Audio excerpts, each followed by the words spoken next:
All right. Welcome to Master the Game.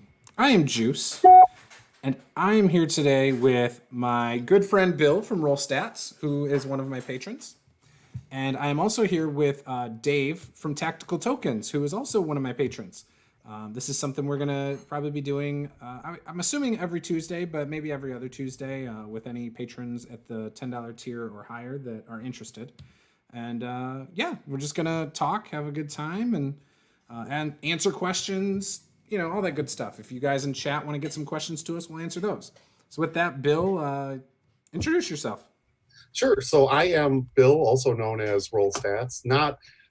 I'm not the other big bald Bill from Chicago that was on the show earlier today. I'm the other big bald. But although I will say that I am truly the DM overlord of Chicago. It's not Bill.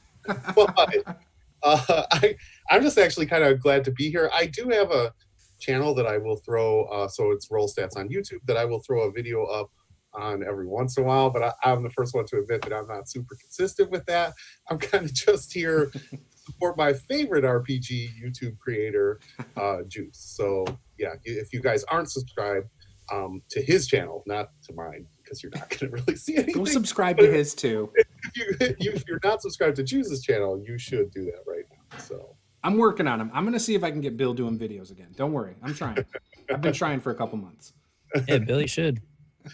See, Dave's telling you to do it now too.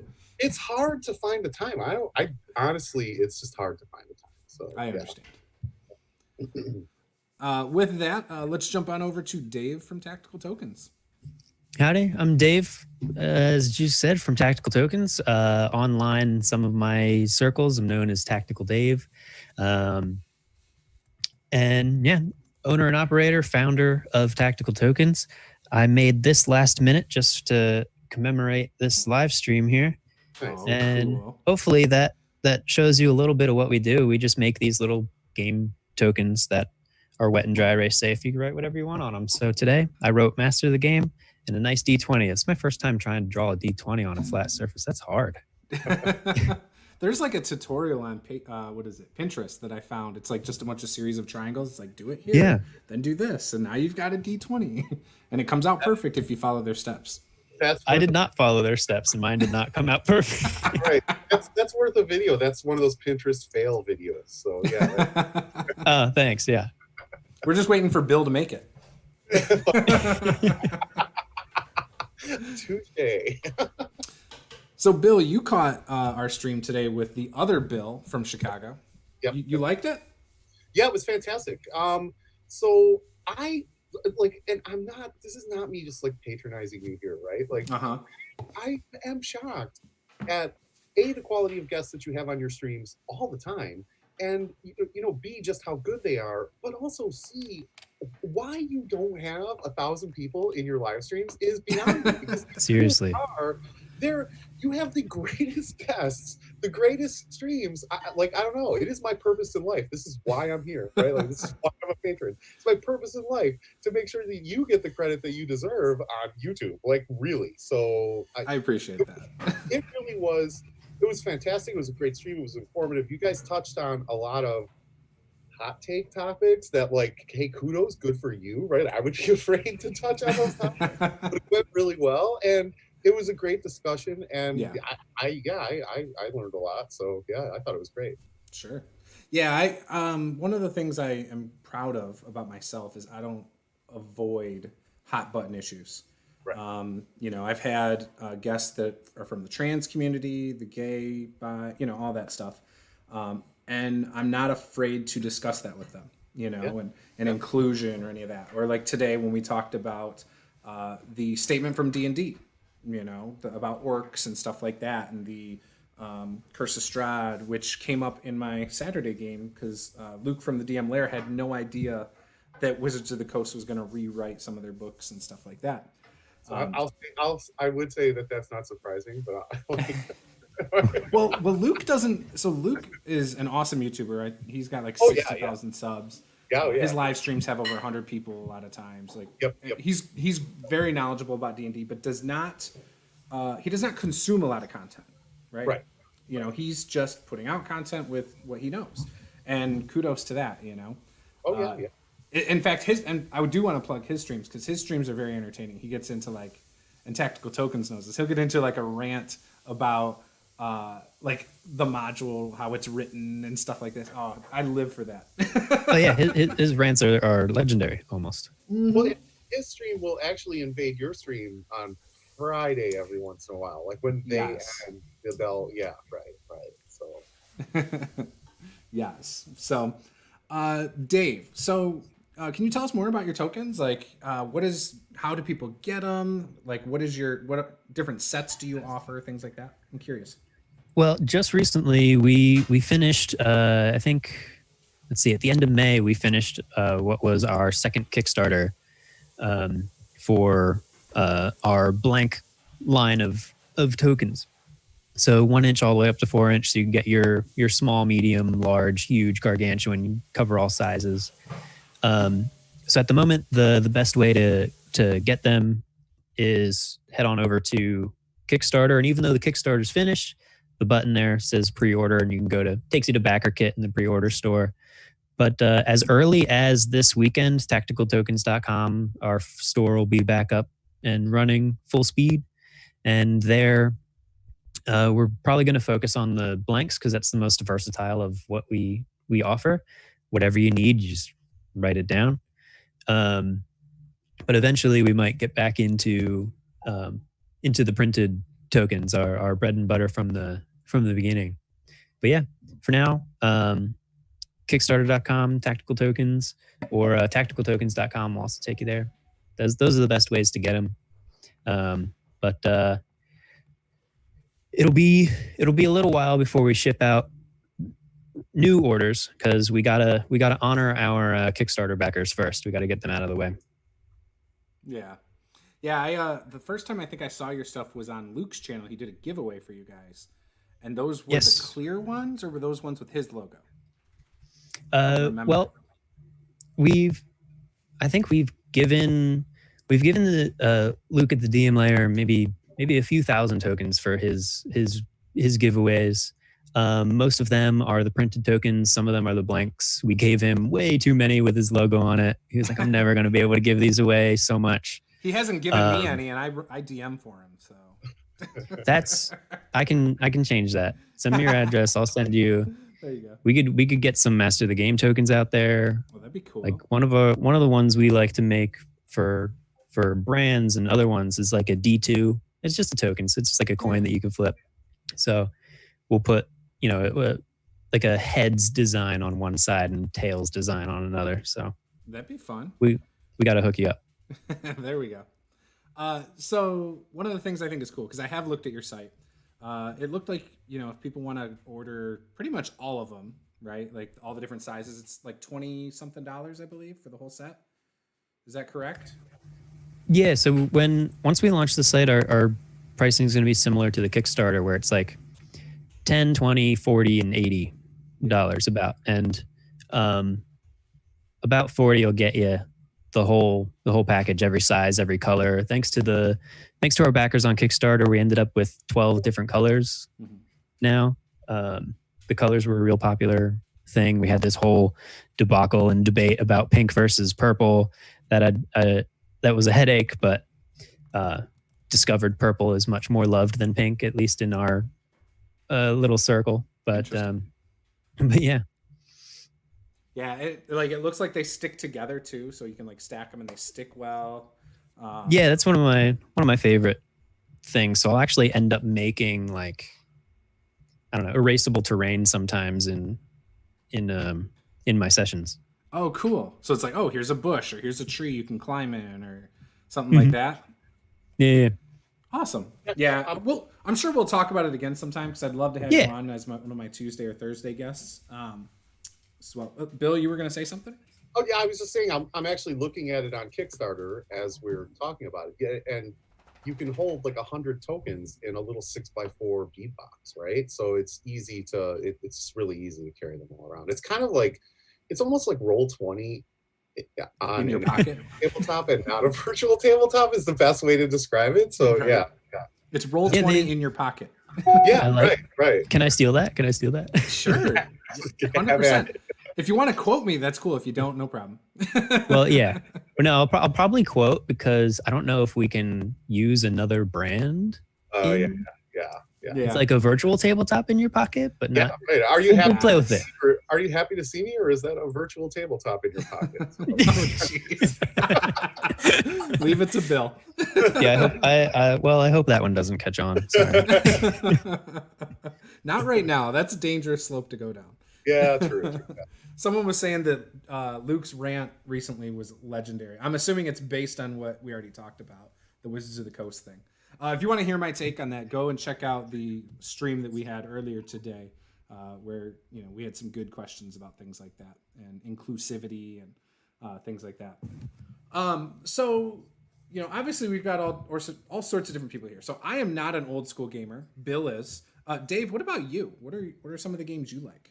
Obviously, I see 5e in the back. Yeah, I wouldn't classify myself as old school. I started thanks to a friend of mine in college. I believe in 4E, that brief period of 4E. Unfortunately, that's where I started.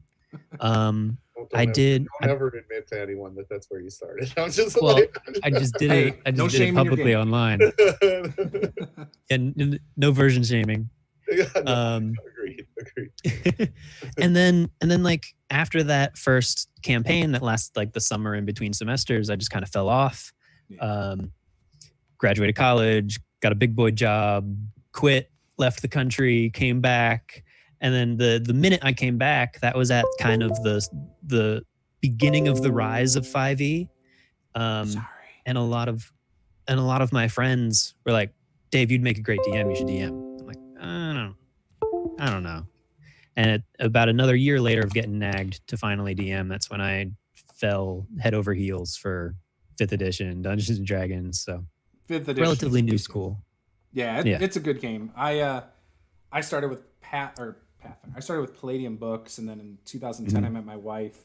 I told Bill this on my stream once, and I've talked about it with a few other people. But within 4 months, we moved in together, and she had D&D books, and I had Heroes Unlimited, Rifts, things like that.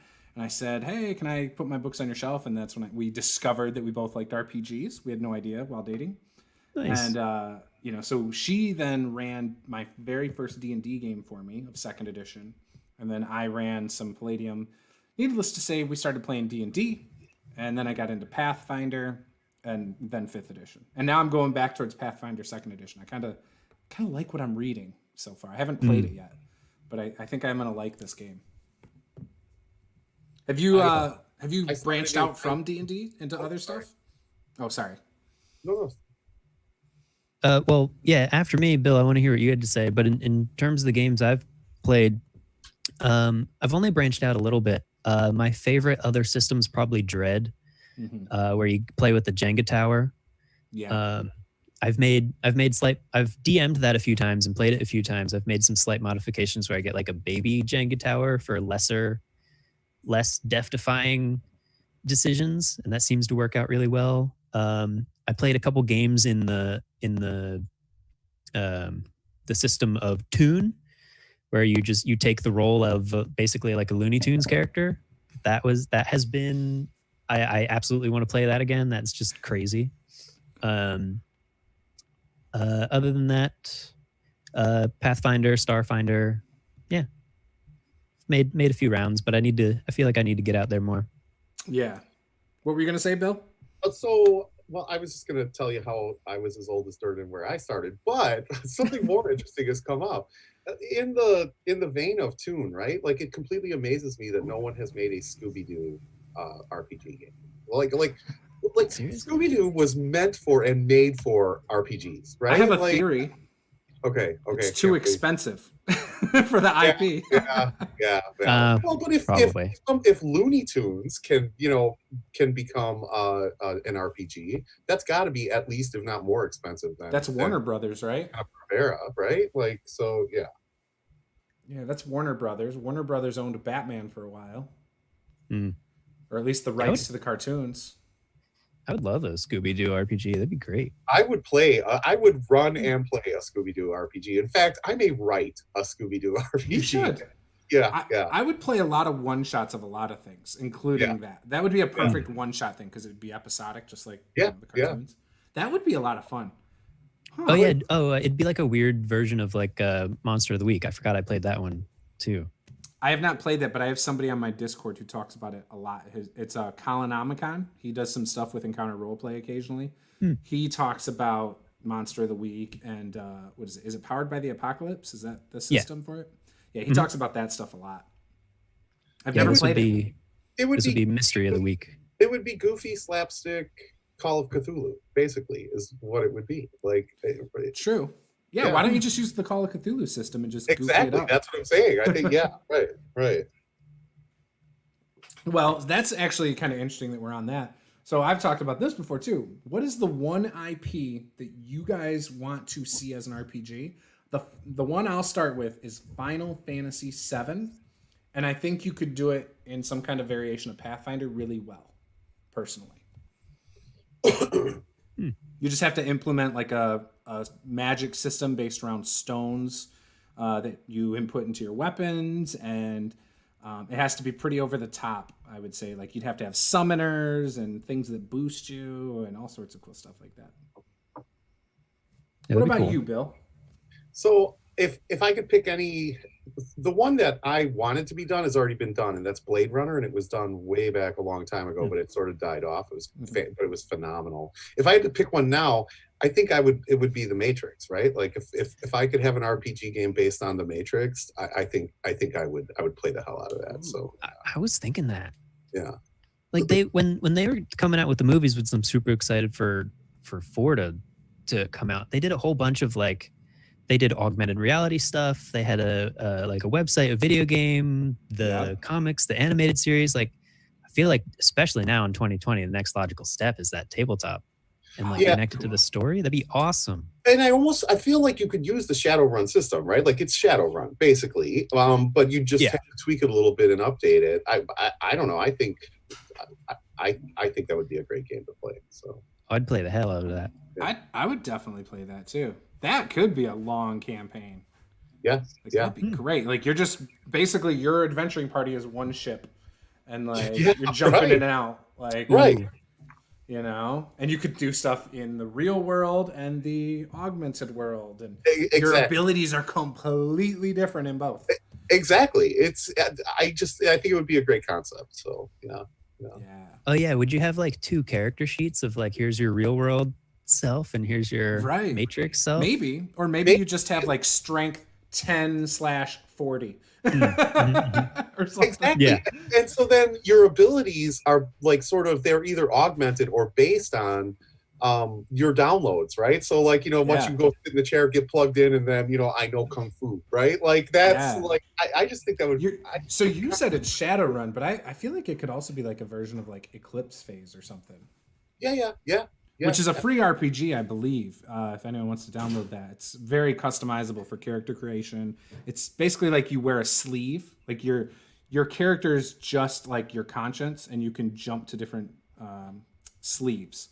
And it's almost like you have a phylactery somewhere if somebody actually wants to kill you, kind of thing. Right. It's a space game. Right. What was the name of that one? Eclipse Phase. It's a really thick book. I've only done a character creation with somebody before, and I never played the game. But it was really cool. At least character creation was. and from what I remember, the sheet, because we used an Excel spreadsheet, looked very in-depth from what I remember. But that was like 5 years ago. Now I want to play that. I want to play a Matrix game now. That's a good one. I think you should write it, Juice. I think you should. That's the next system that's coming out. That's all encompassing. You have to have a skill for every type of martial arts and yeah. Bill, I'm glad you said the Matrix. I was thinking that. Now I gotta think of something else. Spotlight's on you, Dave. Mine's probably very obscure. It's probably video game based, but just something about if you know it, Phantasy Star or Phantasy Star Online. Yes, I played the third one, I think, for Sega Genesis. Mm-hmm. It had like a pink girl with horns or something, from what I remember. Something like that. But like, I'm just obsessed with that franchise for whatever reason, and I would love a tabletop version of that, but I don't know what system it would go under. It has similar gameplay to like the closest analogy to it would be like Destiny or Destiny 2. Yeah. But It feels like it could also be what I like a Final Fantasy type game. I mean, it feels very similar because of the JRPG nature of the early games, at least. yeah. Yeah, So, it'd probably fit. Yeah, but I don't know how you would translate that to a tabletop. I wonder what would be a good jumping point for that, because it mixes like you have guns, but then you have fantasy weapons, and you know, interesting. Yeah, like photons, swords, and stuff like that. Yeah, it's very multi-genre. Yeah, I'm gonna look up that Eclipse Phase stuff because you said it's good for like space. Yeah, so Like the whole space RPG? premise is that like it's a bunch of empires, but they're in space. This is how it was explained to me. Yeah. There's a bunch of empires in space, and they have like fleets and stuff. And then character, who's basically you're playing their conscience, but they have like sleeves. Like if you're thinking of like what is it, carbon, whatever, altered carbon or whatever. Actually, that system might work well for Matrix as well. I don't know, but what happens is you can have like claws that come out of your arm. Your arms could turn to tentacles. Like you could have armor built into you, a respiratory system built into you. You could be a plain Jane person. Like, just it's whatever. I don't know if it's balanced. It's probably not a balanced system.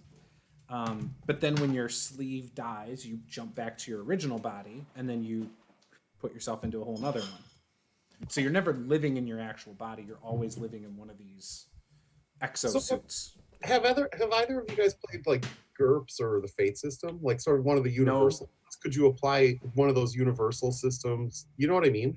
You could apply Fate for sure to like anything, I feel. Yeah.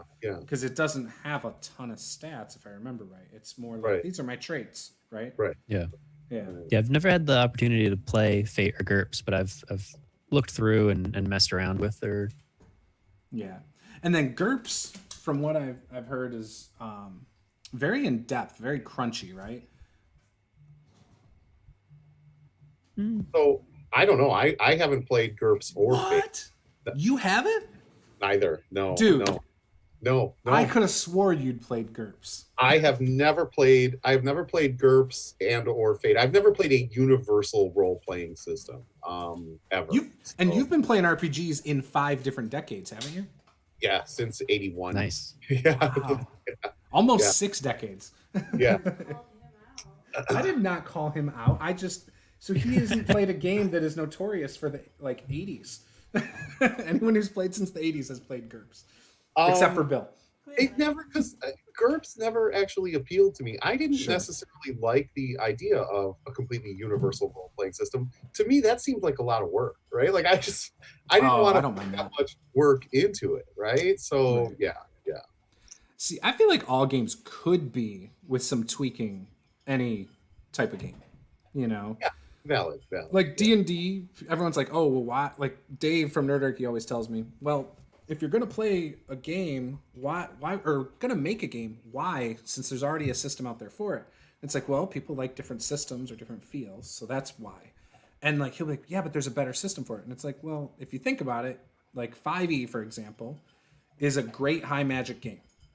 Adventures in Middle-earth 5e is a great low magic game using the same system. It doesn't have to be all combat or this with some tweaks, you know? But I know a lot of people don't share that sentiment. A lot of people say, nope, there's systems specifically for this. There's systems specifically for this. They should stay in their lane and do that and not try to make it for other stuff. I've met a lot of people like that. But I feel like that's also a lot of work, right? Like you could make 5e into a Matrix style game. You could turn 5e into a Western style game. You could do all those things. It's a lot of work. I'd rather go on a Kickstarter and pay somebody $40 to come up with it for me than have to think through all of the. I agree with that. Like how do these specific mechanics apply to this specific situation, right? Like I don't want to think through that. And then there's always in the back of your mind, there's always, well, I'm going to break the game, right? It's going to be unbalanced. I'm going to do this. I'm going to do that. I'm going to start playing around with too many modifiers. Yes. And it's going to completely, I don't know. So it just seems like, to me, it seems like a lot of work, but admittedly, I'm kind of. You're not someone who fidgets around with mechanics. You play the No, game as it is for the most part. Yeah, pretty much. Gotcha. Yeah. I would not say that I am a rules as written guy. I'm definitely not a raw guy, but I think I am rules as intended. And so I don't like to stray too far away. I don't like, obviously. You don't create your own classes or create your own. Yeah, I got exactly. And everybody has sort of their own homebrew mix, their own homebrew rules that they use to fix things that are maybe broken in the game or unbalanced, or at least from your perspective. But I don't necessarily want to go and rewrite the whole game. Like that's the game designer's job, and like I'm glad to let them have it. So yeah. What about you, Dave? Do you like to dabble and mess around with mechanics? Absolutely, but for me, it's comes down to the group and the players that I have in my game, and like either the setting or the game that we agree upon. Because I've got certain rules that I'll use for one group that it would be blasphemous if I brought it up in another group. So in the spirit of adapting like an existing RPG system to fit a particular setting, it's like I oddly agree with both of like, yeah, it could absolutely, if you want to put in the work to bend something to your will, you can. And I do get some enjoyment of like messing with mechanics, but I'm absolutely on board where if they randomly come out with a Matrix RPG, cool. They did all the work for me. I don't have to, I don't have to do it. It's just easier. Yeah. I'll trust the big company that devoted thousands of hours into designing the game than just me in my basement playing with trying to bend 5e into the rules of the Matrix. Right. I understand it. So I do try to play, for example, 5e mostly as written. It kind of bothers me when things are adjusted to not be as written and I'm not told up front. It's just a peeve of mine. I don't get mad or anything like that, but I always feel the need to say something, and it's something I'm working on. Not saying it in game, because I do. Paula's laughing at me right now because she runs our Tomb of Annihilation game, and I'm like, that's not actually the rule. Or I'll text her, be like, you do know paladins can't use ritual spells, right? Like, I'll text her this stuff. But what you mean to say is you mansplain that the rules don't work that way, right? He says I mansplained that the rules don't work like that. Mansplaining has come up a lot in the last few days. Not just with my wife, but with other friends online and stuff like that. So we're seeing the common denominator here. Yeah, I over-explain a lot of things to people. Like I don't assume that anybody knows everything. I try to mansplain. Yes, I'm working on it. It's tough for the DM sometimes when they're sitting in the player's seat, because like you gotta, as the one that usually has complete control over the game, to suddenly relinquish that and go, oh no, he's doing it different, or I would do that different. Like it's hard to shut that part of your brain up. Rules are important to me. They really are. And so I love to tamper. Like I love to create my own classes. I like to create my own monsters. I love to do all that stuff. Come up with my own feats and stuff and try to make them balanced within the rules. However, I don't usually put them in my games for my players to use. It's just something I do for fun on the side and never sees the light of day. So do you guys, so speaking of that, right, like being on the other side of the chair, like generally 9 times out of 10, I'm running the game, right? Like if I get to play, it's generally a one shot or sort of a one-off kind of thing, right? Yeah. But it's for me, and again, I've been playing this game for forever, right? And I still get nerves if I'm running for DMs, right? Like if you're running for other DMs, there's sort of, it's not necessarily the performance anxiety, but it's that it's always in the back of your mind. I wonder if they would have ruled it that way. I wonder if they would have done it that. You know what I mean? Like it's that weird thing where you feel like, because everyone who sits behind the screen does it differently, right? Like no two people run the same game the same exact way. And so it's always in the back of your mind, like, I wonder if they would have done this. I wonder if they would have done that, that sort of thing. So, yeah. Well, Juce, what's your comment on that? Because you run games for some hefty DMs and content creators. So like, well, okay. So Nate, one of his first games of tabletop RPGs he ever played, I was his DM. Like, I want to say his third game ever. He played Pathfinder Society once. He played 13th Age, and then me. There may have been a couple Pathfinder Society games, but I was one of his first campaigns. And so there's that. I don't think I get nervous by running for DMs. However, I get nervous for that first session with a new group, to the point where like I'm antsy. I feel like I need to prep a bunch. I never feel prepared. I rip up, throw away my notes, rewrite them multiple times before I even play that first game. And yeah. So like, for example, this last Saturday, we had our Descent game with all those people. Jake from Mini Terrain Domain, Luke, DM Lair, Nate, WSD20, and then my wife. All of them are DMs, right? And my wife had asked me like 2 hours before the game. She's like, "Are you excited?" And I was like, I wouldn't say I'm excited. I mean, I'm looking forward to it, but it's whatever. like it was. And she's like, "What?" I was like, "I know this sounds bad, but I don't have any weird feelings right now. I'm not nervous. I'm not like anxious. Nothing. I'm just ready to play the game that I prepared a month ago." And then we ran it and played it, and it went great. And then afterwards, I had a good time, and it was what I wanted. But no, I didn't go into it with any extra nerves. Like if you were to take my blood pressure, it was perfect. You know what I mean?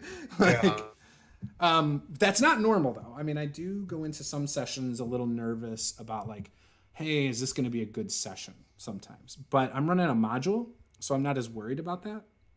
And so I think I was just more calm about that. But for like, again, people I've never run a game for, I do get nervous about, are they going to mesh well?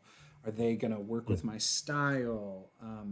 If there's a lot of turnover in a campaign, like with players dropping out or whatever, that sometimes can affect me too.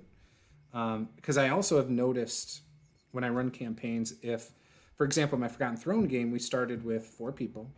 And after like 13 episodes, 2 people dropped. And so then we brought in a new person. And that was weird. It changed the whole dynamic because what we first had going was completely different. The whole group reacted a certain way. Everything had a feel.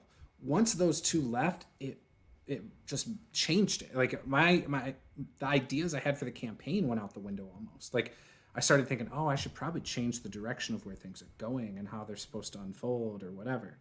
And so that's more tough, I think, for me than necessarily running for DMs. Yeah. And you see that more with online, I think, than in person. I feel like there's a lot of people who've been gaming with the same people for 10, 20 years. I've never really had that luxury. So, what's your longest group? Oh gosh, Paula, what do you think our longest group's been? 2 years? A year and a half? 2 years? Yeah, so 2 years, and that was with Nate, Dustin, and them. You think? Yeah. So it was a non-streamed game back in 2014. That or Provokers was like that. Provokers was almost 2 years, I think, as well.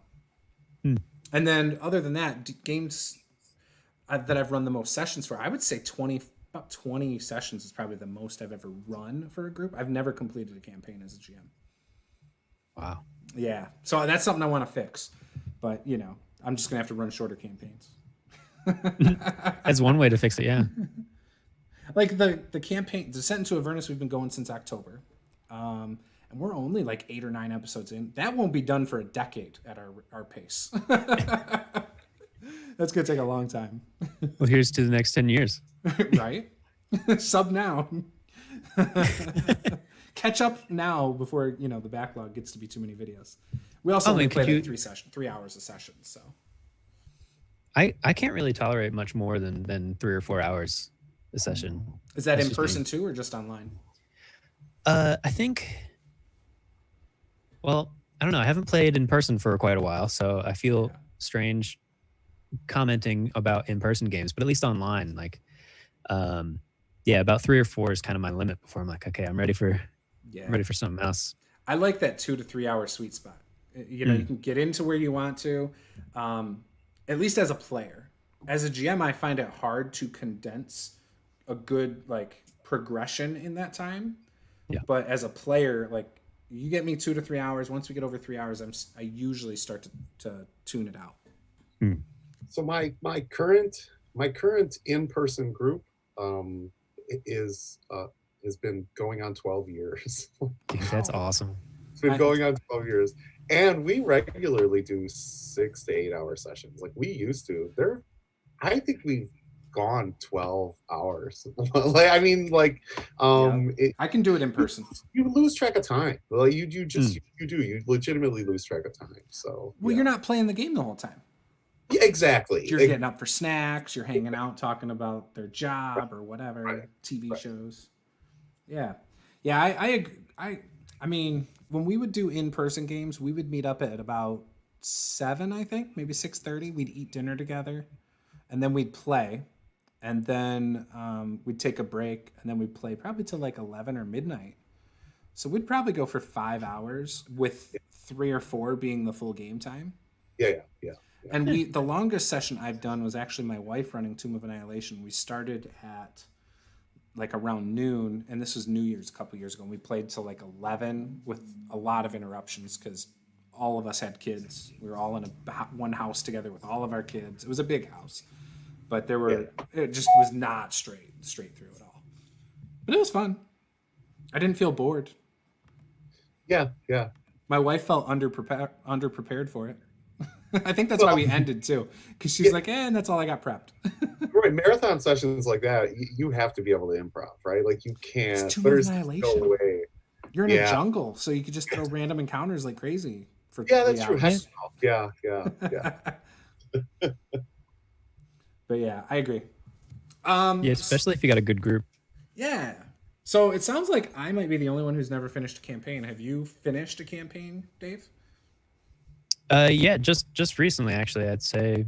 Well, as a DM, just recently, I run in my homebrew world. We went, I think, almost a full 2 years for that campaign or that story arc, and then I think just this Sunday we're starting up, I guess what I'm classifying as campaign 2 with the same group. Nice. And a lot of the players elected to just keep their old characters. Some want new ones. So yeah, I finished as a DM. Finished my first full campaign only a few weeks ago. What was that like? That's a satisfying feeling. Yeah, right. Bill, you haven't completed one? No, I have. That's what I'm saying. Okay. It's a super satisfying feeling. Yeah. Is that? Yeah. And I, at least in my experience, it was like, well, certain revelations finally came to light that like I planted in session 0 or session 1, and it like holding out for 2 years for certain things to come to light in the last session, the last campaign finale. I'm probably going to be working the rest of my DMing career to get back to that feeling. Yeah. So, okay, I have a question for you. So you just finished your campaign. Do you take it to 20, right? Like, here's what I will say. I don't particularly care for that high level play. I really just don't. I think it gets boring for a while. And I'm not just talking about as a DM, I'm talking about as a player. And I don't necessarily think that my group is the group that wants to go to level 20, right? You want to feel like, making it to like level 10 works, level 9 works. I honestly, level 6 is great. Like, I once you get the wish spell, it's all over. So I like, what at that point, why are you still continuing to play? High level D&D is not done well though. So high level D&D is with slow. you, Bill. I feel like high level D&D gets boring. And again, if you have the ability to change the entire cosmos, right? Like you essentially can control the entire multiverse. Like what at that point, okay, you're a god, it's done, right? Like roll up a new character, because it's worse than death. It's boring. So, It's worse. No, it's true. I don't think my players are vying to get to level 20. I mean, after a 2-year campaign, they were only level 7 when we ended. So we're starting the new campaign at level 8, and I still forced everybody to make level 3 retainer characters. Just for that exact reason, Bill. High level play just gets boring. So when do you kill him on purpose, Dave? On stream in public, never.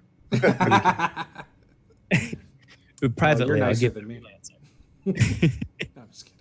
I never kill a player on purpose.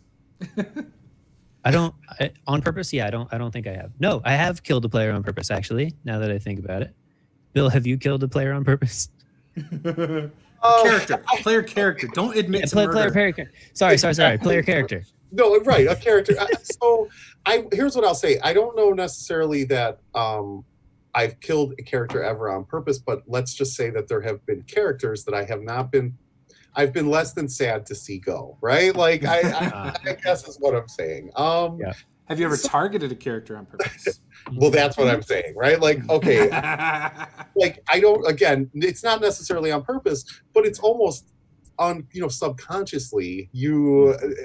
Things generally tend to happen to that character, and usually they're problematic characters, right? Like, and there are just some, and I'm not talking about problematic players. I'm saying there are some problematic characters. There are some people like to power game to the extreme where they want to break the game, and they come up with class and race combinations that are problematic, right? They remove a tool out of the DM's toolbox to keep the game interesting, is what they do. Exactly right. Like, my perception interesting for them, and I'll tell you why. Is perfect. Yep. And I'll tell you why. I don't necessarily have a problem with a power gamer, but if you don't have a power gaming group, you have to, like, how do you challenge just one player without killing the other five, right? Target the one. Because you have to design encounters that are going to keep that person challenged, but generally that's just decimating the rest of the folks who are not necessarily interested in the optimal build, right? But do you think the power gamer wants to be challenged? Because I don't think they do. No, I think the power gamer just wants. But this is why I'm saying they want the easy button. Because, like, why are you even rolling dice? Why are you playing the game? Just walk in and say, yes, I won this encounter. Give me whatever my loot is and move on, right? Like, why are we even pretending to roll dice at that point? Right. I don't know. So, I understand, for example, in 5e, if you make a barbarian druid, you're going to be really hard to kill. That is not a combination. If I do it, it's not something I abuse. Like, that's the thing. It's abusing those things that know are game breaking. Like, me and my wife talked about this in Tomb of Annihilation because our group is very old school. So, like, the cleric heals, the fighter goes up and hits it with his sword, the wizard casts fireball. Like they do exactly what you would predict the stereotype of that class is. And they just have an older mindset with how these classes work as well. So I played the cleric, and I was talking about this with Bill today, other Bill Allen, and I said I was the last one, I think, to make a character, and you refused to heal, and I made a cleric, but I refused to make a life cleric, and I refused to take healing spells to start the game, and it drove them nuts. So our paladin, who normally plays a cleric in like every game for the last 3 decades, she decided to start doing healing stuff. And I was like, you don't have to do that. So I was an offensive-minded cleric. It was great. It messed up their whole concept of things. They were kind of impressed. And my thought was my next character, which I didn't go this route, but I did. I went barbarian. I did not make him a druid. That's actually going to be my next character. But I was thinking about doing a barbarian druid multi-class just so I could show them how unkillable I could be, just for the hell of it. Right. But I wasn't planning on always being an animal form or something. Right. Because that's the problem. It's when you abuse it that I think it gets really annoying and frustrating as a fellow player or even as a DM. Well, I think it's hard as a DM to be fair to the rest of the party, but still address and make it challenging for that one person who wants to power game. It can be. Like, I don't know. So I played a 2nd edition game where we had like 2 fighters and a ranger, and my fighter, I had a specific idea for it, and the other player playing a fighter basically copied everything I did, which drove me nuts because I had low hit points, so I couldn't play the character exactly how I wanted. So the things I was looking at to make me different were like my weapon usage or how I use my weapons. And then I found that they kind of copied those things, so then I didn't feel unique, and they were better at those things because they were more tanky. And I remember just hating that. And then on top of that, he let the ranger use weapon specialization, which rangers don't get that in 2nd edition. And I tried to explain that about the rules as written, but he still let him do it. So it was like, so now he's weapon specialized and he's using 2 weapons. And I'm like a sword and shield kind of fighter. And so he's better than me at what I want to do. And she's better than me at what I want to do. Like, this sucks. Yeah, especially since I like to be really good at what I'm good at as a character. but that's just me. All right, question. What do you guys think of the new Icewind Dale book, right? Like, I mean, It's beautiful. Both of them. It's beautiful, but are we done with the realms yet? Like, The we realms have aren't going away. realms all the time. Like, I don't know. Like, you can't throw me a bone and give me Mystara. Like, for us old guys, you can't just like throw me a bone. I don't understand why it always has. You're to not be getting a new setting, not for a while. And don't get me wrong, like that Blue Dog, like Icewind Dale game, it was amazing, right? Like I love that, right? Like I loved it, and I am not that big of a fan of Drizzt. Here's a question: are you still buying D&D books? I buy every D&D book that comes out. So you'll buy it. Not necessarily. It's honestly it's more of a collector thing for me, right? Like I will buy everything that Wizards of the Coast puts out, all the dice sets, all the books, all the whatever. You bought the $300 D&D dice set? I did not buy them. No, no, not that. You know what I'm talking about, though. There's a limit to my craziness, but I am somewhat of a completionist, and so like I feel compelled to buy like all of the stuff. So yeah. What about you, Dave? I'll get the hardback if it either introduces something like new or like mechanical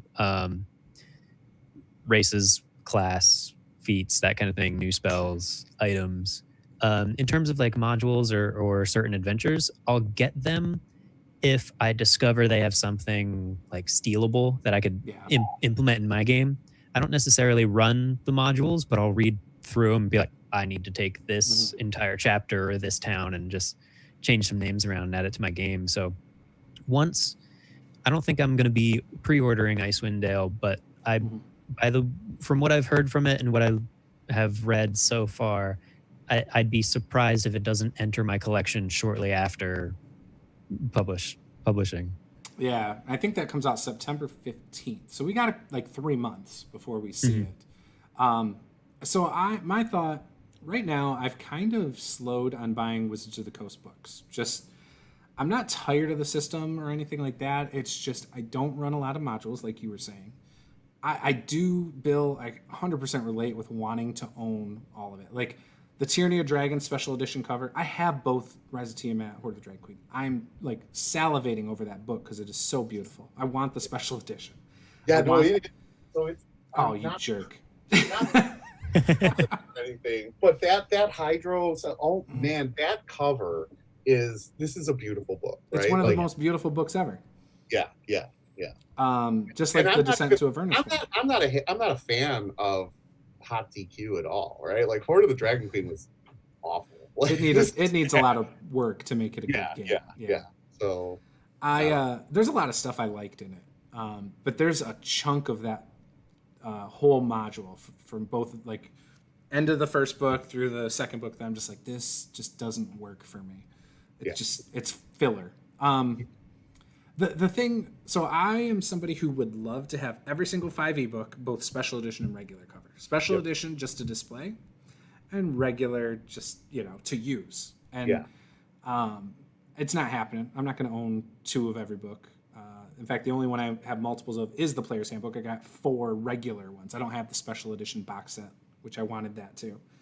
Do you find yourself buying more Paizo stuff though? Like, are you not buying? Really. I mean, I got the core books right now. That's it. That's all I bought. I'm gonna see how I like it and play it, maybe run it, and then we'll see from there. So we do have somebody running it for us July 11th, and then after that, you and I had talked about it. I was going to see how your schedule looked, and there's still a chance that we'll play that campaign. I know you've been busy, so that's why I haven't pestered you. Yeah, absolutely. I'm totally down. What I'll say is, right, I have not run any Pathfinder 2e at all, right? Are you excited to? Do you know the rules? I am certainly not the go-to on Pathfinder 2e for rules. So it sounds like it goes against what you typically like. It sounds like it's very player friendly. Exactly. Well, no, and I'm not. Wait a minute. It's not that I am not player friendly. Whatever. Right? You won't kill me at first level. It is.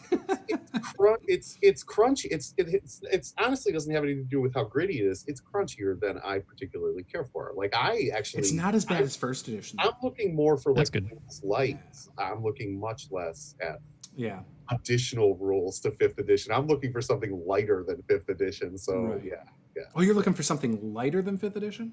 Oh yeah, like so I toyed around with. I don't know if you guys follow Runehammer at all, right? Like Hank Index Green. card RPG. He's got a 3rd edition coming out. Yeah, that IC I played around with ICRPG for a while. Mhm. It scratches the itch, but it's not perfect, right? Like I'm looking. The closest that I have come, right, like to the rules light version that I want for a fantasy game is probably like BX, right? Like I'm looking Is for that something. simpler than 5e though?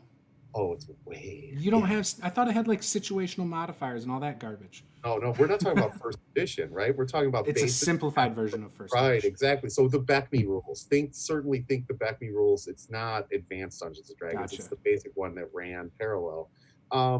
That's what I'm looking for, a framework. I'm not looking to define everything because I kind of wanna, Mhm. and it's not because I not to kill my players, in favor of my players. I actually think, and this could just be me, right? But I think the more you define the rules, if you try to make a rule for every single action, what you're actually doing is overwhelming the player, and you're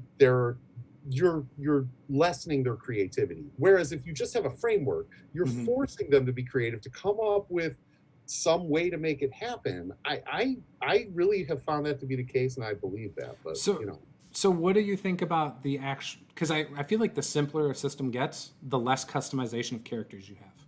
See, It becomes that's- flavor then. That's but it.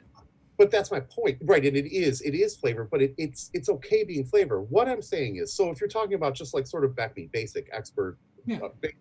expert, companion master, right? Like you're talking about those rules. They're really it's racist class.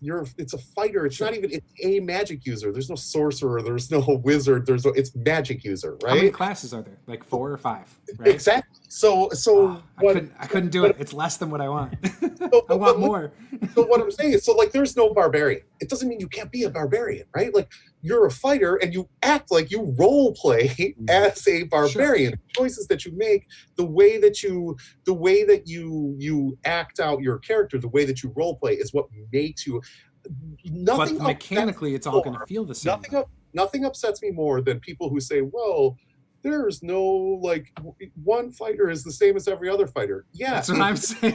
if you're not role playing, the whole point is you breathe life and character into your character. I get right? that perspective. I 100% get that perspective.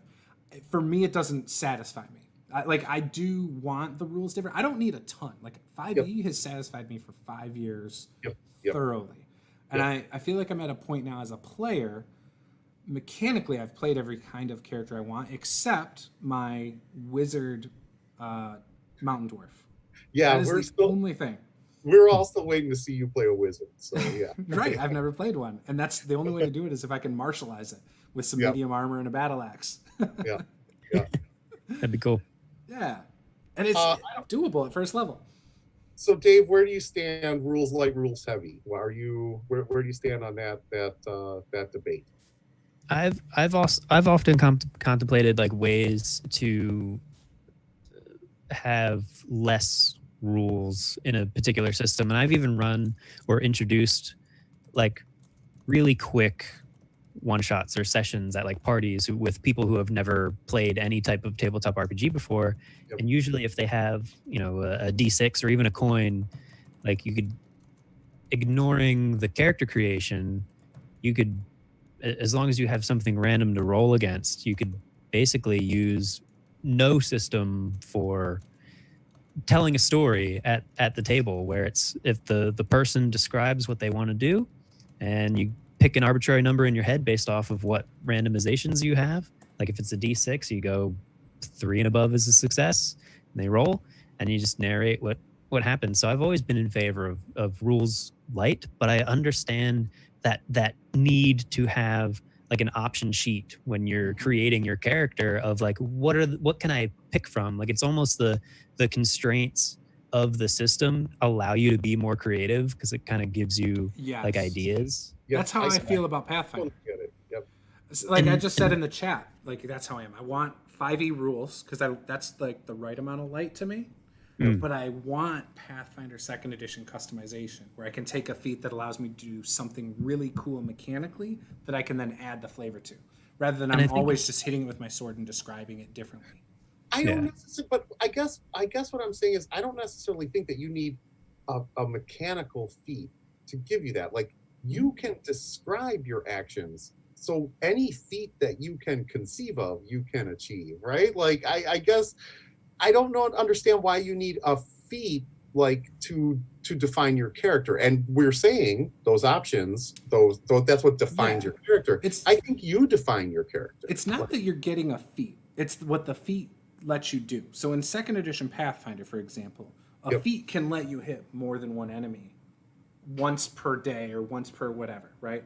Or, or it might let you deflect 2 attacks with an extra armor that now, again, you're going to flavor that a little differently than if it was 1. Or now you can hit something twice rather than just once for once. It lets you do different things that you couldn't do if just changing your roll. I mean, I guess I roll once to hit with my sword and I describe it as 2 hits. I mean, sure, you can do that as a combo, but it's still just, I'm just doing this. And I get where you're coming from.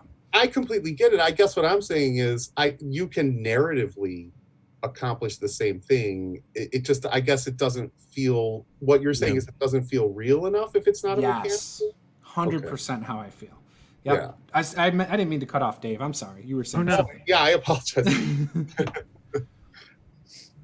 No, what I see in the disparity there is like removing a mechanical aspect that the player can choose from and take advantage of almost adds more work or puts more work on the player.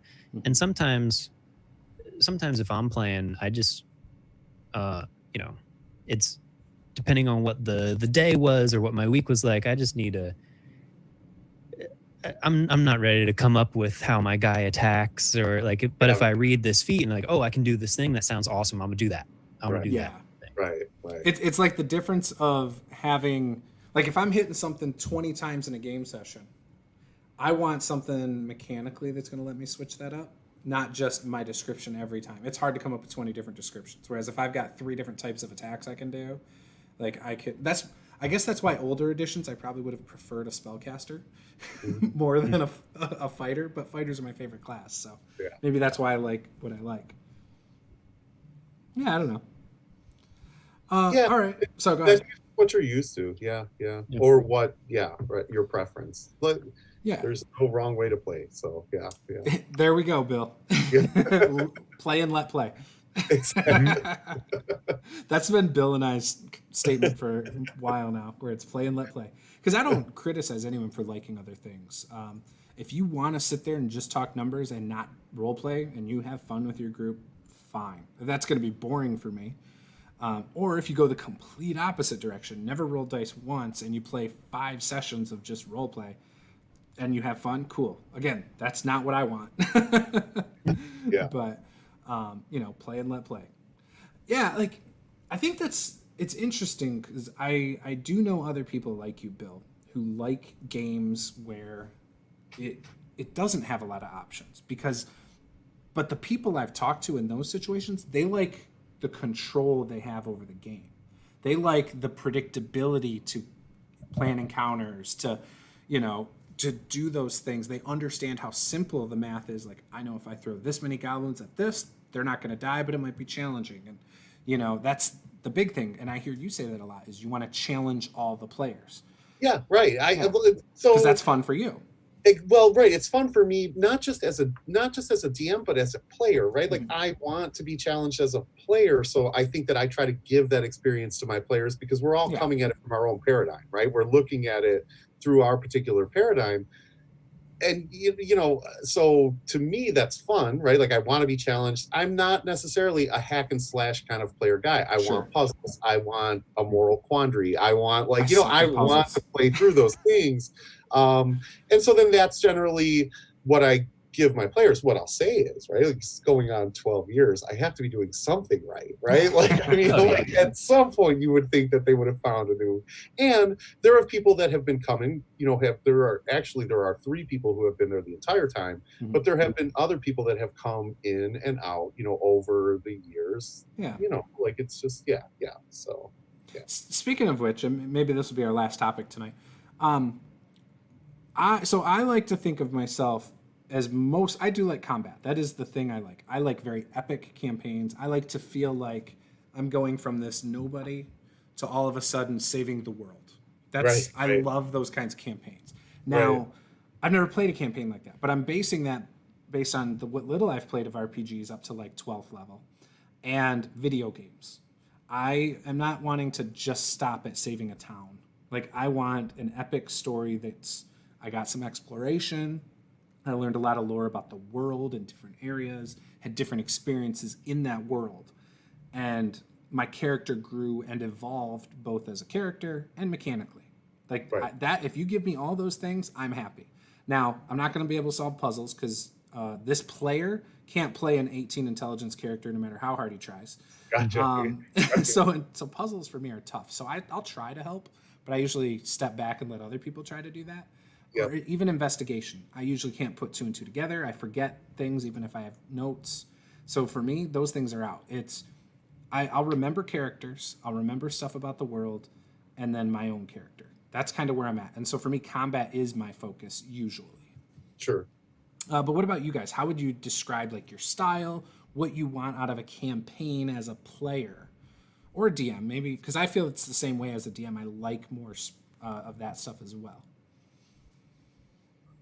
Dave? Yeah. In terms of so I think you're right where it's as a player is similar to as a DM. For me, anytime I'm in a game or running a game, I'm super obsessed with the story playing out and the connections between the other player characters. I almost always make a character that, if not at the start, later becomes super involved with whatever the other characters want to do.